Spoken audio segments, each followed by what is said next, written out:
me today on Startup Report is the co-founder and CEO of Pickaxe, Nathan Mahald. Welcome, sir. Hi, Joe. Good to be here. So, the in the startup world, sometimes there's that, say you're the Uber of and that whole thing, and every few years there's a new one, and now it's you're the Chat GPT of, but you're not the Chat GPT of, but you are leveraging this new, very hot technology that's come out and sort of started to get into consumers' heads now. Yeah. And you're not limited to just one model, though. You can actually interface with a bunch. So let's start with just a quick overview of Pickaxe.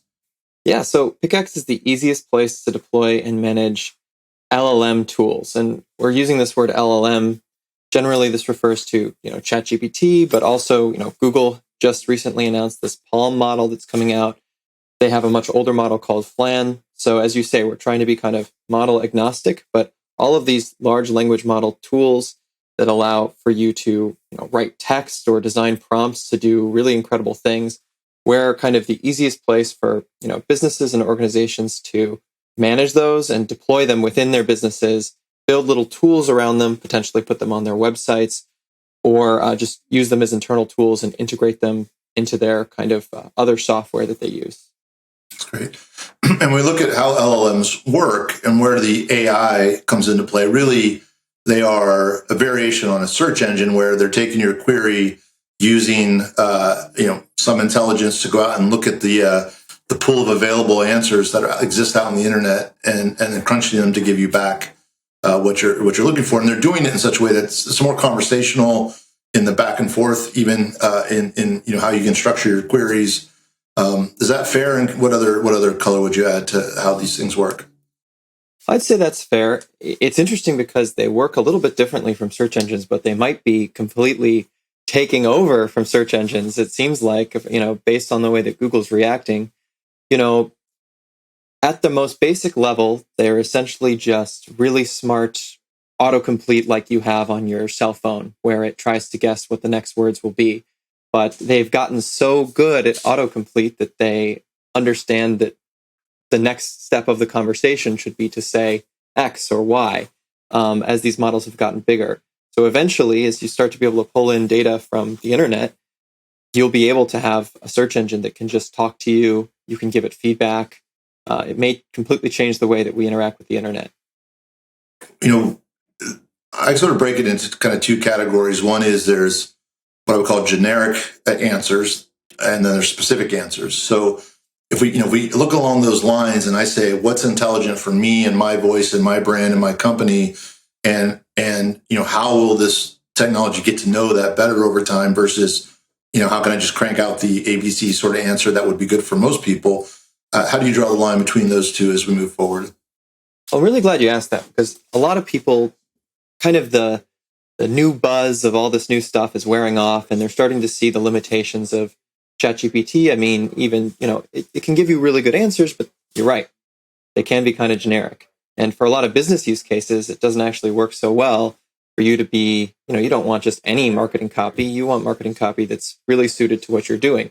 And so one of the really great things that we're working on at Pickaxe is essentially giving businesses the ability, or I guess the best practices for how to really tailor these things to their own use cases, and then as they use them more and more, improve them automatically. So one thing that's really slept on, I think a lot of people aren't fully understanding at this moment, is that this idea of prompt engineering, even though it might sound a little silly, is actually very important to understand. If you write a very good prompt, you will get a much better result. If you write with bad grammar, give me an argument that could, defend in the Supreme Court, it will give you a very bad argument. But if you write that same statement as if you were a lawyer, with words that a lawyer would use, etc., it will write you a much better argument.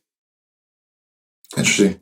And so, with that in mind, then, how much of as Pickaxe lies in that sort of layer between the human and the algorithms, how much of the value do you see bringing going into the future, it being more along the lines of that engineering? And building your user experience, user interface to tease out the best prompts? A lot of people think that the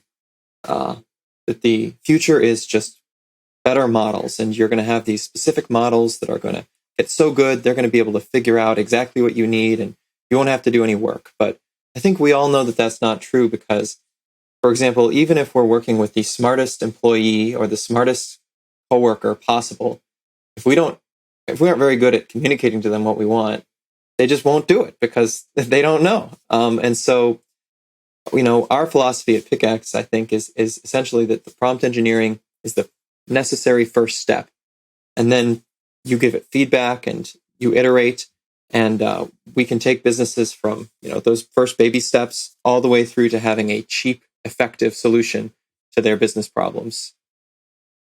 So, looking at that, one of the biggest challenges for startups is customer acquisition, and you're actually looking at the second challenge is when you have to educate to acquire customers, and so you've almost got that along a couple axes. So you have to, people have to understand what the AI can do, the LLMs can do.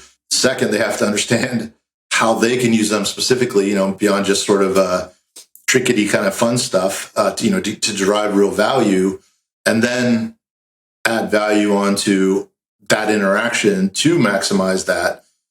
And then all that sums up in a way that they want to pay you for that, right? And so that's quite a few steps. So how are you building out the revenue model to accomplish that? Well, I have to say, Joe, you have laid out the problems that we're facing. I think you've given a good assessment to them. We're kind of in a unique position at Pickaxe because part of our first and kind of core business is actually driving organic growth. One of our core products is allowing businesses to put these little tools onto their websites via embedding. So you can very easily stick a cover letter writer or a copywriter or whatever right onto your website. And so that allows us to kind of drive traffic back to our platform because people say, "Huh, what is this? Check this out. Who are these people that have made this?" So we get some organic growth that way.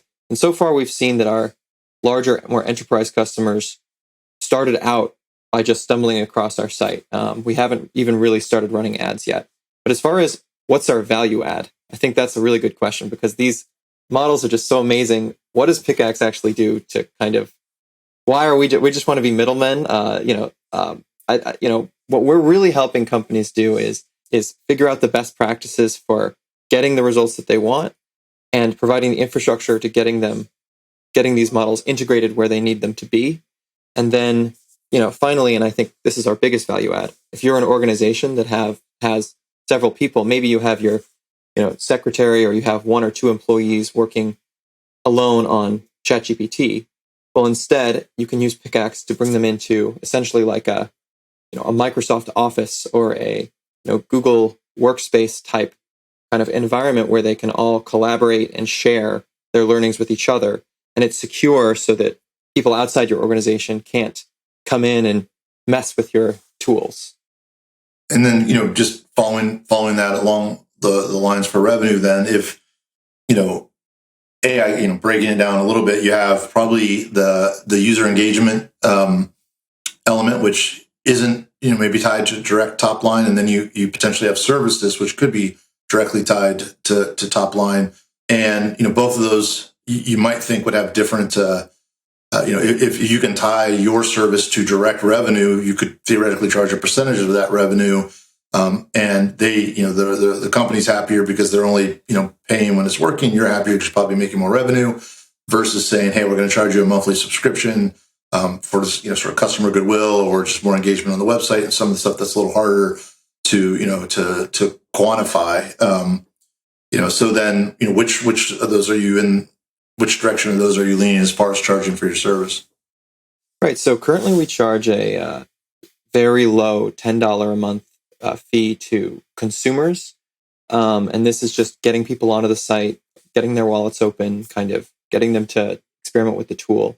And then for enterprise level usage, we kind of charge on a very much a case by case basis, but we're charging primarily for a solution. Like, some group is trying to solve a problem with this tool. We're charging them an amount that, is approximately, related to the value that we see that they're going to be getting from that solution.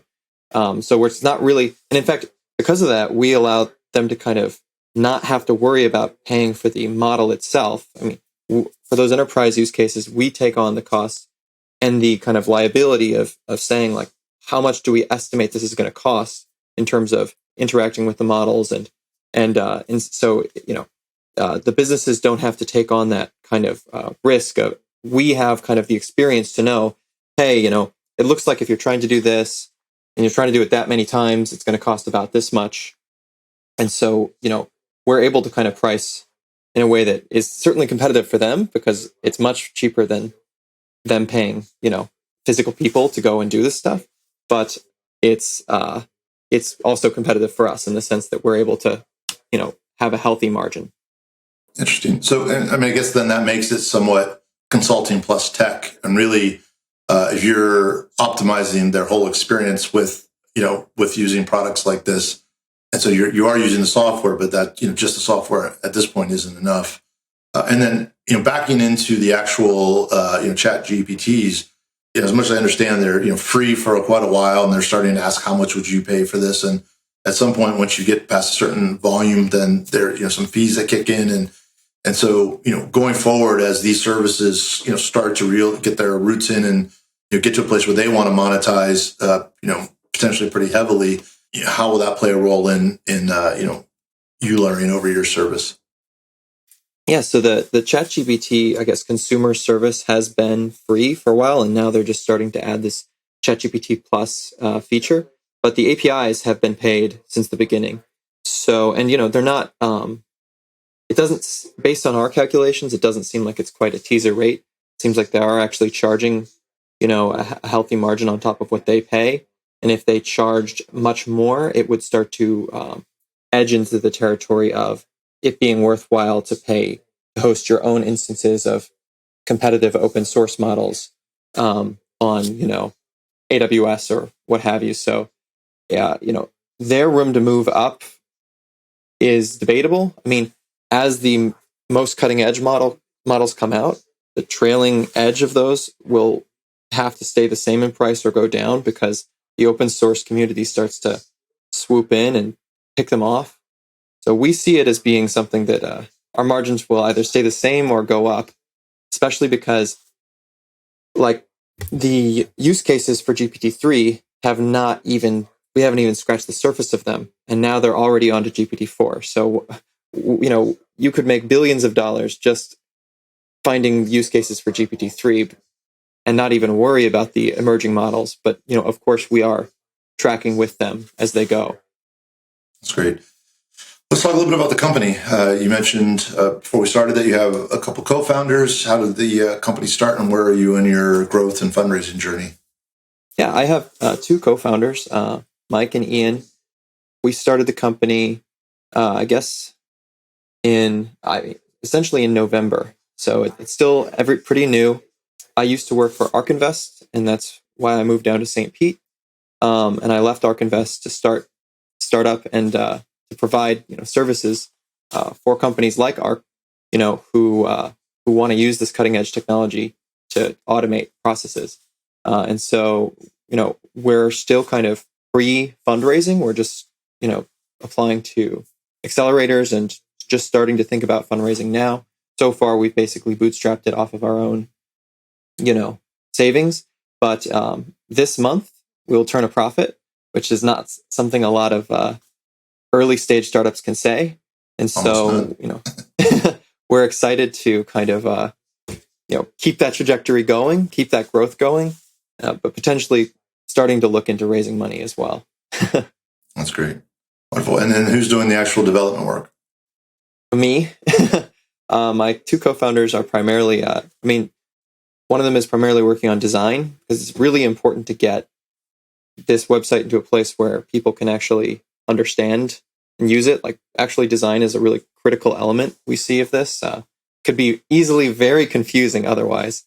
But primarily, I'm doing the coding work, and we've hired a couple of very good Eastern European contractors to help us with some of the front end stuff.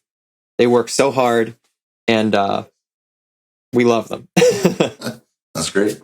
Wonderful. Well, it sounds like a great start. It sounds like it's great to see these types of things coming out of St. Pete. And it makes sense that you came out of Kathy's organization with this knowledge and this sort of understanding of needs going forward.